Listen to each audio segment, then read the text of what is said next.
তারেক রহমান যেমনটি উপদেষ্টা রিজওয়ানা হাসান বলেছেন যে নির্বাচনের আগে ছোট আকারে আরেকটা নির্বাচনকালীন সরকার হবে কিনা এই প্রশ্নের জবাবে যে এই অন্তর্বর্তী সরকারি নির্বাচন করবে এখন পর্যন্ত এটাই হচ্ছে অবস্থা এবং অবস্থান।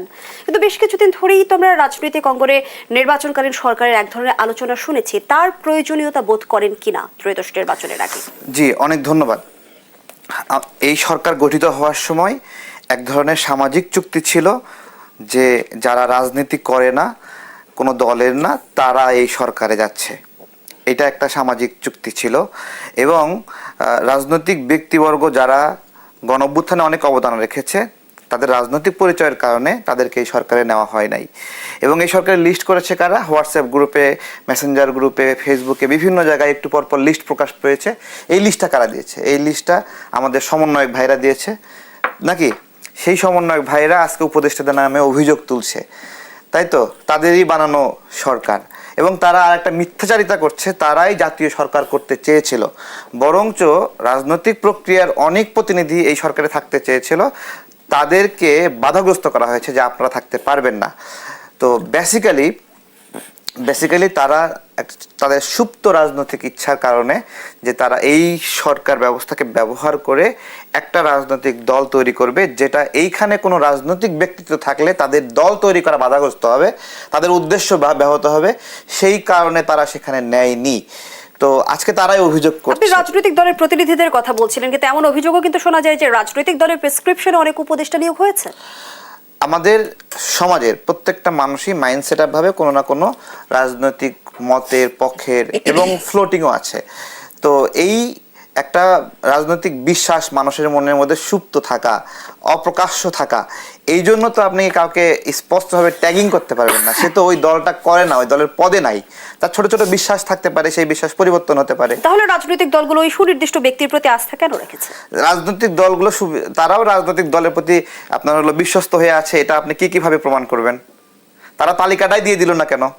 আমাদের প্রশ্ন কোন জায়গায়? আপনি বলছেন যে নির্বাচনকালীন একটা সরকার হবে কিনা বা এই ধরনের, বা এই সরকারই নির্বাচন করবে কিনা, এই কথাটাই একটা হলো মানে একটা অন্যায় ইচ্ছা। অন্যায় ইচ্ছা বলতে উপদেষ্টাদের নির্বাচন করার ইচ্ছা জ্ঞাপন হয়েছে। তারা নির্বাচন করতে চায়, এতদিন সরকারের থেকে সুযোগ সুবিধা নিয়ে নির্বাচন করতে চায়। এই আকাঙ্ক্ষার কারণে তারা এই বয়ান তোলার চেষ্টা করতেছে যে নির্বাচনকালে একটা নতুন সরকার হবে কিনা। আমি হাদি ভাইকেই বলতেছি, হাদি ভাই, আপনি যে আসনে নির্বাচন করবেন সেই আসনে আপনি জুলাইয়ের একজন সন্তান, এই গণ অভ্যুত্থানের সন্তান। আপনি যে আসনে নির্বাচন করছেন, আপনি ছেঁড়া জুতা পরে আসেন, কাপড়টাও মলিন, 300 টাকা দামের পাঞ্জাবি, সবকিছু মিলিয়ে অ্যাক্টিভিজম, রাজনীতি, আপনার শুভাকাঙ্ক্ষীরা আপনাকে সাপোর্ট করে, আপনি আপনার রাজনীতিটা দাঁড় করানোর চেষ্টা করছেন। এই আসনে আপনি নির্বাচন করছেন, এই আসনে এই যে 14 মাস সরকারে থাকা কোনো উপদেষ্টা যদি আপনার বিরুদ্ধে প্রতিদ্বন্দ্বী হয়, আপনি রাজনীতিটা করতে পারবেন এখানে? না, এখন দেখেন মানে কে হচ্ছে এটা ইম্পর্টেন্ট না, ইম্পর্টেন্ট হলো আমাদের রাজনীতিটা তো আসলে আমাদের মতো করে নির্মাণ করতে চাই। এখন ধরেন আমরা ওই জায়গাটাই ক্লিয়ার করতে চাই, জুলাইয়ের যেটা, সেটা হলো যে কাউরে প্রশ্ন করতে পারা। মানে আপনার আয়ের চেয়ে যদি ব্যয় বেশি হয়, আমি যেন আপনাকে স্পষ্ট প্রশ্ন করতে পারি যে তারেক ভাই, আপনার আয় এত টাকা, আপনি এত ব্যয় কোত্থেকে করতেছেন। না, আমি কিন্তু প্রশ্ন করছি যে আপনিও জুলাই যোদ্ধা একজন, নির্বাচন করবেন, নির্বাচিত হতে চান, জনগণের কাছে যাচ্ছেন। আপনি যেটা বলতে চাইছেন, ধরেন আমারও, হ্যাঁ অফকোর্স আমারও দু এক জায়গায় সুযোগ ছিল বা বিভিন্ন জায়গা থেকে, তাই জন্য আমি আই এম অনার্ড যে বলা হয়েছে আমি কোথাও এঙ্গেজড হবো কিনা সরকার পরিচালনায়।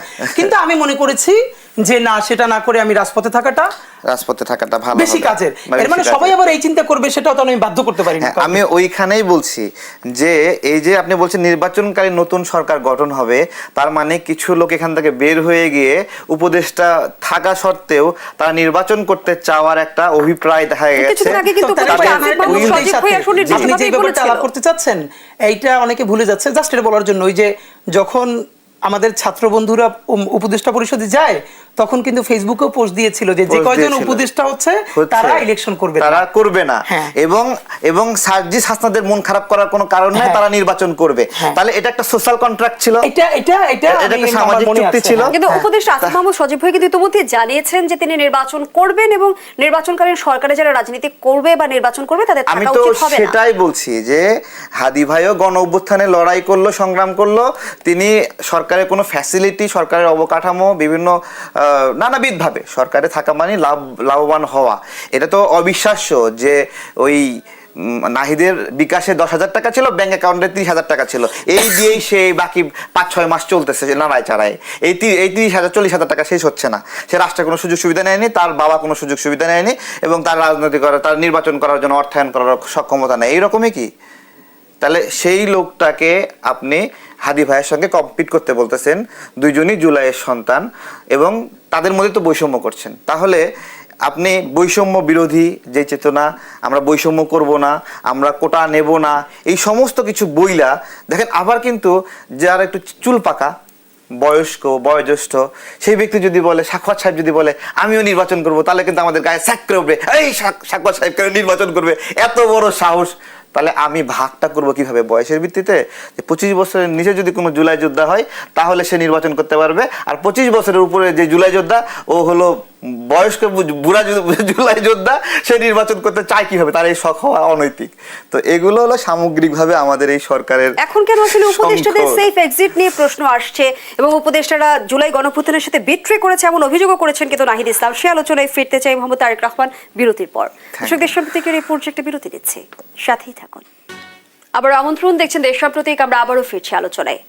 মোহাম্মদ তারেক রহমান, যে প্রশ্নটি রেখে বিরতিতে গিয়েছিলাম, যেমনটি এনসিপির আহ্বায়ক নাহিদ ইসলাম অভিযোগ করেছে যে উপদেষ্টাদের অনেকেই সেফ এক্সিটের কথা ভাবছেন, অনেকে নিজেদের আখির গুছিয়েছে, গণঅভ্যুত্থানের সঙ্গে বিট্রে করেছে। আবার এনসিপির আরেক নেতা সার্জিস আলম বলেছেন মৃত্যু ছাড়া কোনো সেফ এক্সিট নেই। হঠাৎ করে উপদেষ্টাদের সেফ এক্সিট নিয়ে কেন আলোচনা হচ্ছে? এর পেছনে কোনো কারণ দেখেন কি? হ্যাঁ, এটা তো একটা সহজ বিষয়। নাহিদ নিজেও তো উপদেষ্টা ছিল। ও যখন উপদেষ্টা ছিল, ও কি কাজটা করছে? আমাদের অনেক বড় একটা চাহিদা ছিল ইন্টারনেটের মেয়াদ নিয়ে, ইন্টারনেটের রেট নিয়ে। করতে পারছে? কিচ্ছু করতে পারছে? কোনো মানুষের চাহিদার বিন্দু পরিমাণ কোনো গুরুত্ব দেয়নি।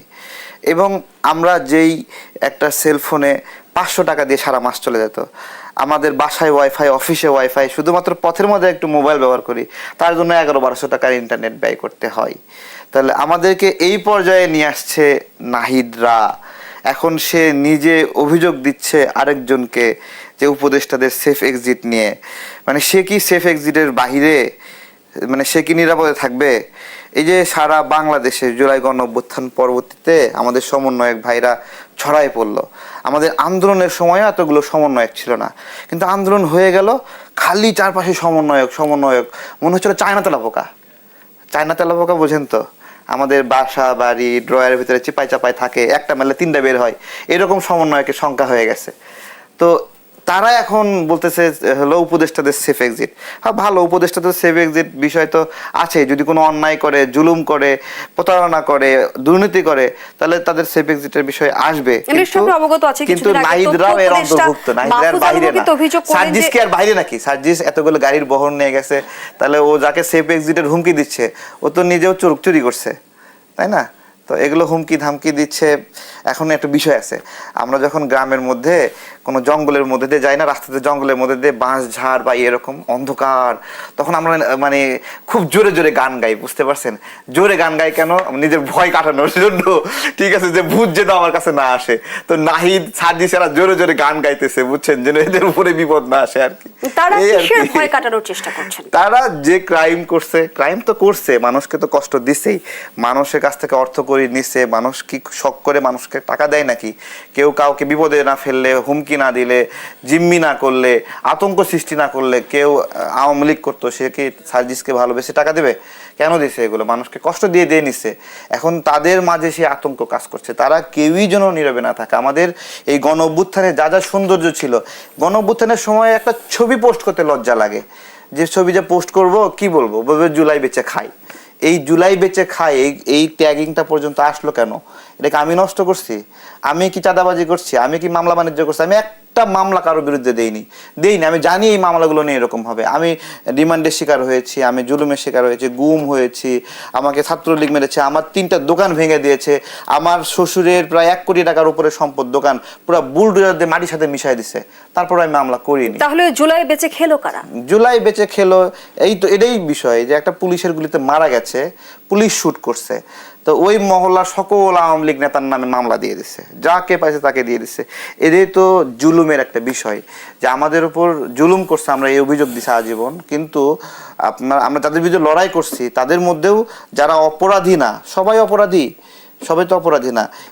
এই আওয়ামী লীগের মধ্যে দান খয়রাত করেনি, মসজিদ বানায়নি, মন্দির বানায়নি, তারপরে জনকল্যাণমূলক কাজ করেনি, ত্রাণ দেয় নাই, তাহলে সেই মানুষগুলোর কারণে তা আওয়ামী লীগকে আমি ভালো বলতে পারি না, তাই না? একটা ভালো মানুষ অনেক ভালো কাজ করছে, তার জন্য কি এখন আমি আওয়ামী লীগকে ভালো বলতে পারি? তেমনি একজন আওয়ামী লীগ অনেক খারাপ করছে, তার জন্য কি পুরা ইকোসিস্টেমকে আমরা বলতে পারি? রাজনীতি একটা সামাজিক চুক্তি, সেই সামাজিক চুক্তিতে একটা অপরাধীকে বা একটা পরাজিতকে কিভাবে আপনি ডিল করবেন সেই চুক্তিও আনতে হবে। আপনি যে রাজনীতি করবেন, নির্বাচন, জয় পরাজয় এসব বিষয়ে শুধুমাত্র বিজয়ীর সঙ্গে চুক্তি হবে না, শক্তিশালীর সাথে চুক্তি হবে না, দুর্বলের সঙ্গেও চুক্তি হতে হবে। এই বিষয়টি আসলে কতটা আপনাকে পীড়া দেয় যে জুলাইকে যখন বলা হচ্ছে যে টাকা বানানোর মেশিনে রূপান্তরিত হয়েছে, যখন দেখেন কৃতিত্বের লড়াই? আজকে এটা একটা শুতে বলে আসলাম আপনাকে, শুধু এটুকুন বলা যে ধরেন আমাদের গত কয়েকদিন ধরে তারেক ভাই যে কথাটা বললো যে জুলাইয়ের একটা ছবি ওনার দিতে দ্বিধা লাগে, যে মানুষ মনে করবে জুলাই বিক্রি করে খাই। ধরেন অলমোস্ট তো 1.5 বছর হয়ে গেল, তো আমাদের এই লড়াইটা কি ছিল? একটা নতুন বাংলাদেশ, ন্যূনতম ইনসাফের একটা রাষ্ট্রই তো, এটা তো সবাই বুঝেছে যে একটা ইনসাফ ভিত্তিক রাষ্ট্র আমরা চাই। ধরেন গত 15-16 বছরে যে মানুষটা যেভাবে পেরেছে লড়াই করেছে, রাইট, সবার অবদান আছে।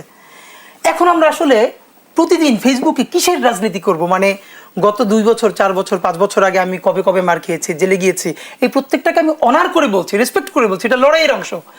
আমি কি সেইটা প্রতিযোগিতা করব, নাকি আমি এবার প্রতিযোগিতা করব এত লড়াইয়ের ফলে যে গত 1.5 বছর ধরে আমরা একটা জায়গা পেলাম, সেই 1.5 বছরে আমি নতুন বাংলাদেশ বিনির্মাণের জন্য কি করলাম, আমি ইনসাফের বাংলাদেশ বিনির্মাণের জন্য কি করলাম, আমি যে লড়াই করেছিলাম তাতে যে আমার কিছু সোশ্যাল ক্যাশ ক্যাপিটাল তৈরি হলো, সেইটাকে ব্যবহার করে কি আমি কোনো মন্ত্রণালয়ের পরামর্শক হলাম, ছাত্র প্রতিনিধি হলাম, কোনো অধিদপ্তরে ঢুকলাম, কোনো চাঁদাবাজির সাথে জড়িত হলাম, নাকি কোনো মামলা বাণিজ্যের ঠিকাদারি নিলাম, নাকি কিছু টিভির লাইসেন্স নিলাম, এইগুলো নিলাম, নাকি আমি কোনো ক্ষমতার বলয়ের কাছে না গিয়া আমি দুহাত ফাঁকা করে এই যে 1400-র অধিক শহীদ তার প্রত্যেকটার পরিবার কিভাবে বিচার পেতে পারে তার জন্য লড়লাম, আমি এই যে পরিবারগুলোর পুনর্বাসন হলো না তার জন্য লড়লাম, এই যে এত মানুষ আহত তার চিকিৎসাটা কতটুকু আমরা সামাজিকভাবে আগায় নিতে পারি, সেই প্রতিযোগিতাটা হওয়ার দরকার ছিল। আজকে শুধু আপনাকে বলি, যেহেতু এখন একটা লাইভ হচ্ছে, আমরা ওই শহীদী সমাবেশ করেছিলাম জাদুঘরের সামনে, এখানে প্রায় 1 শতাধিক শহীদ পরিবার এসেছিল, জুলাই, পিলখানা, শাপলার। এখানে এর মানে আমাদের অনেক শহীদ পরিবারের সাথে কানেক্টিভিটি। একটা ছেলে, ওর প্রচুর ভিডিওটা তখন তুমুল ভাইরাল হয়েছে, তুমুল, ওর বাবাকে হত্যা করা হয়েছে ওই গণ অভ্যুত্থানের সময়। তো গতকালকে আমাদের জাবের, আমাদের সেক্রেটারিকে ফোন করে বলছে যে খুবই লজ্জা লাগতেছে, না বলে পারতেছি না, আম্মা খুবই অসুস্থ, বাসায় লিটারারি বাজার করার কিচ্ছু নাই।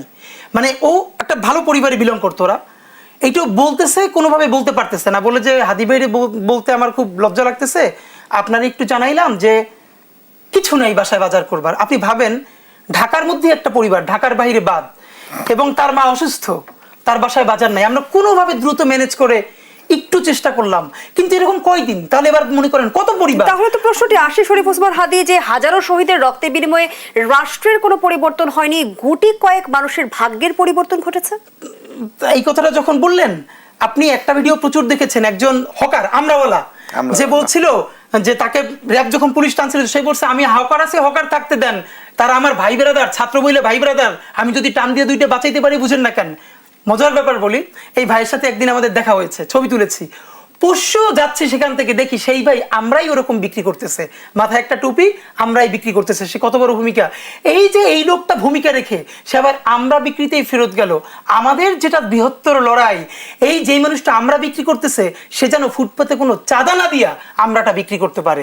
তা আমরা যখন প্রতিযোগিতা করব যে ভাই গত 1.5 বছর ধরে তোমরা যা করছো তার বিনিময়ে তো একটা নতুন বাংলাদেশ হইলো, এখন কি আমরা 1.5 বছরের আগের কন্ট্রিবিউশন বলবো? হ্যাঁ, প্রতিযোগিতা হওয়া উচিত তারেক ভাইয়ের সাথে আমার, যে ভাই আপনি কয়টা শহীদ পরিবারের কাছে পৌঁছাইতে পারলেন, আমি কয়টা পারলাম, আমরা কয়টা জনকে হসপিটালাইজ করতে পারলাম, এবং বিচার ব্যবস্থার জন্য কতটা, যেমন মিথ্যা মামলা তাহলে তো আসলে মূল লড়াইটা শুরু করতে হবে আত্মশুদ্ধির লড়াই দিয়ে। এক্স্যাক্টলি, ধন্যবাদ জানাচ্ছি শরীফ ওসমান হাদী।